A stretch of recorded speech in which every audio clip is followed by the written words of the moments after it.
ロルが上手くなりたい。しかし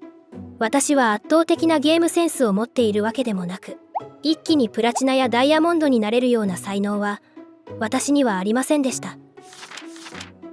始めたてのシーズン6ではブロンズ。この時はアイアンティアーがなかったので、もしあったとしたらアイアンだったと思います。シーズン7もブロンズ。よくフィズを使っていました。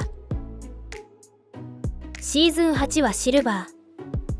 ー。大きな壁にぶち当たってしまいましたがマルザハールで、シーズン9ではゴールドに上がることができました。一気にティアーが上がることはなく、シーズンごとに1ティアーをコツコツ上げていくことができました。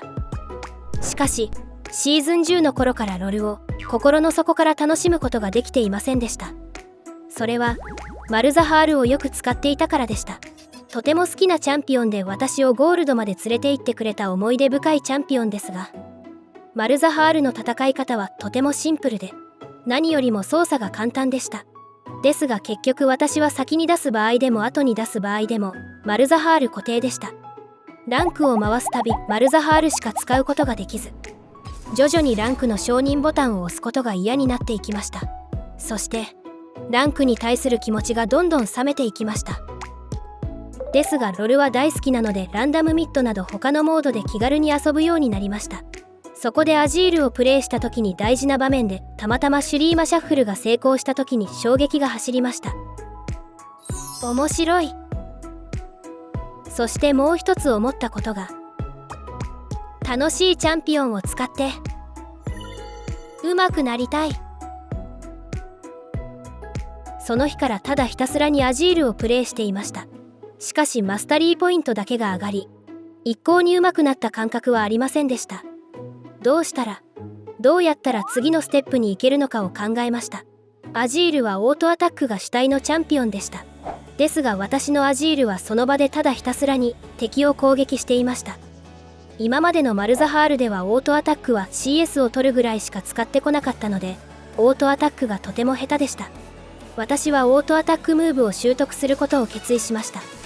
オートアタックムーブは AA モーションをキャンセルして動くこと。まずなぜこのオートアタックムーブが必要かというと、2つほど利点がありました。それはカイトといって相手が向かってくるのを引きながらオートアタックをすることで相手を一方的に攻撃ができる点。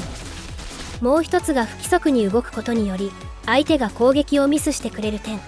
自分自身が相手のスキルを避けられなくても不規則に動くことの方が大切で、例えばこのように動けば相手は予測をしてスキルを使わなければならず、スキルが外れてしまうことが増えます。しかしオートアタックムーブをやってはみるのですが、クリックミスが頻繁に起こっていました。クリックミスをした場合、逆に相手に近づいていってしまうため、私はクリックすることが怖くて結局また立ち止まってオートアタックをしてしまっていました。そこで設定を見直すことにしました。改善方法が見つかりました。それが設定で、ホットキーを押してプレイヤー動作の中にあるプレイヤーの移動攻撃をクリックにボタンを設定。私は A ボタンに設定しました。これをするとクリックミスをした場合でも近くの敵に攻撃してくれるようになります。そしてオートアタックムーブのやり方は2通りの種類がありました。1、マウスの右クリックで移動しキーボードのボタンでオートアタック。2、同じ右クリックで移動するのですがそのまま左クリックでオートアタック。ロルの左クリックは買い物やマップを見るなどでしか使わないので、片手だけでオートアタックムーブをすることができるのでとても理にかなってると思いました。私は2通り試した結果、2つ目は片手だけでは不器用でどうしてもできなかったので1つ目の方にしました。2つ目の設定のやり方は概要欄に載せています。そしてこのオートアタックムーブを体に染み込ませるため、この日からただひたすらにかかしにオートアタックをしました。ただひたすらに。アジールのスキルの精度も上げるため、オートアタックムーブとスキルを組み合わせた練習も追加。最大射程を意識しながら。そしてついに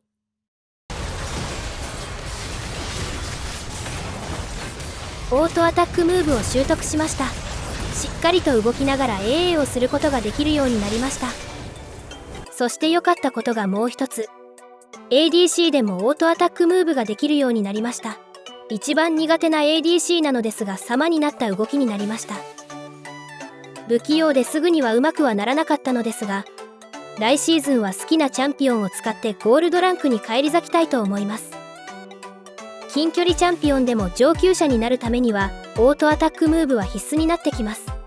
さらにワンステップ上を目指したい場合は覚えると見える世界が一気に変わってきますので、オートアタックムーブの習得はおすすめです。